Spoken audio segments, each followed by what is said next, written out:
Assalamualaikum warahmatullahi wabarakatuh. Saya di sini akan melanjutkan tentang pengertian infrastruktur data dan informasi.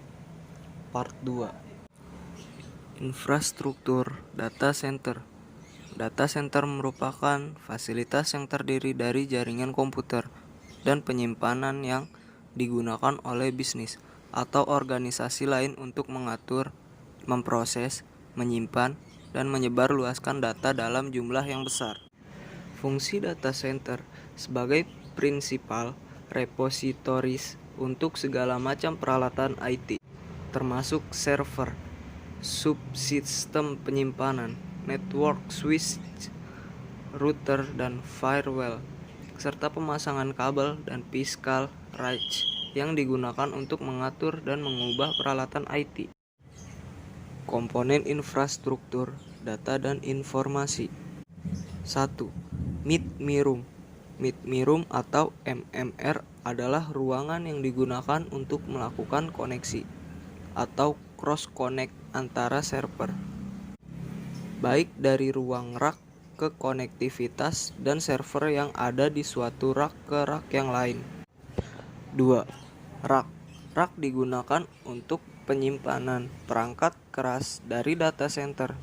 Penempatan rak harus bisa menyisakan ruang yang cukup untuk sistem pengkabelan, sistem pendingin maupun sirkulasi udara sehingga tidak menyebabkan overhead pada perangkat.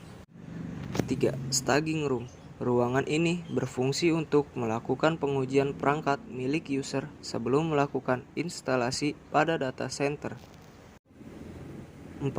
Perangkat jaringan. Perangkat keras jaringan komputer merupakan perangkat yang digunakan untuk mencapai tujuan dari fungsi jaringan komputer itu sendiri. A. Server. Server adalah program komputer yang menjalankan untuk melayani permintaan dari program lain. Klien mungkin berbagi data, informasi, hardware, dan software. Jenis-jenis server. Server platform. Server platform adalah hardware atau software dasar untuk sistem yang bertindak sebagai mesin yang menggerakkan server. Server aplikasi juga dikenal sebagai jenis middleware, berfungsi sebagai pengolah perintah dari selain dan database.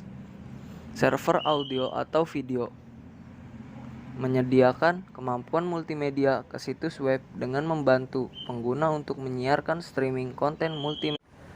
Chat server untuk menangani chatting beberapa user. Fax server. Fax server memungkinkan user untuk mengirim dan menerima fax melalui jaringan komputer. FTP server, file transport protocol server untuk transfer data dari atau ke SLIN. Groupware server ini adalah software yang dirancang yang memungkinkan pengguna untuk bekerja sama, terlepas dari lokasi, melalui internet atau intranet perusahaan dan berfungsi bersama-sama dalam suasana virtual. IRC server, Internet Relay Chat server memungkinkan user untuk berdiskusi lewat jaringan. List server menyediakan cara yang lebih baik mengelola list. Server dapat berupa diskusi interaktif, terbuka untuk orang-orang atau daftar satu arah yang memberikan pengumuman. Mail server, server yang bertugas untuk menangani email.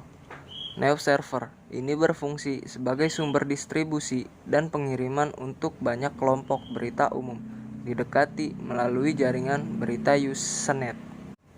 Proxy server. Proxy server bertindak sebagai mediator antara SLIN dan server di luar jaringan yang menyaring atau membatasi permintaan, meningkatkan kinerja koneksi dan sharing. Telnet server untuk log on ke komputer host dengan cara remote dari komputer lain. Virtual server. Virtual server adalah metode untuk mengurangi jumlah server fisik dan jadi pada satu server fisik seolah-olah ada beberapa server. Web server menyediakan konten ke web browser. Web server berkomunikasi menggunakan HTTP, Hypertext Transfer Protokol. Router. Router adalah sebuah perangkat yang berfungsi untuk menghubungkan dua jaringan atau lebih, sehingga pengiriman data dari satu perangkat ke perangkat lain bisa diterima. Router itu bisa menghubungkan network atau jaringan yang menggunakan topologi seperti bus, star, dan ring. C. Wireless card. Wireless data ini merupakan sebuah jaringan yang mampu menghubungkan dua device tanpa menggunakan kabel. Wireless card dapat menghubungkan dua atau lebih perangkat komputer sehingga bisa saling terhubung melalui jaringan Wi-Fi dan tanpa menggunakan kabel. Perangkat LAN card. Seperti halnya dengan perangkat jaringan yang lain, LAN card ini merupakan perangkat jaringan yang dapat menghubungkan kiriman data dari perangkat satu ke perangkat lainnya. Tapi pada LAN card ini harus menggunakan kabel biar data dapat sampai ke perangkat lain. Pada penggunaan LAN ini maka data dapat transmisikan menggunakan media jaringan kabel UTP. Bridge. Perangkat bridge ini berfungsi untuk memperluas jaringan ke bentuk jaringan lain yang lebih luas sehingga bisa dipergunakan pada perangkat lain. Dalam kinerja bridge ini ia harus mengenali alamat match yang biasanya mentransmisikan sebuah data ke jaringan. Baru kemudian bridge membuat tabel otomatis. Kelebihan perangkat bridge ini ialah ia bisa menentukan segmen mana yang akan dirouting atau disaring. F. Hub. Hub pada komputer digunakan. Sekian, itu saja yang bisa saya sampaikan. Kurang lebihnya mohon maaf. Wabillahi taufiq wal hidayah. Wassalamualaikum warahmatullahi wabarakatuh.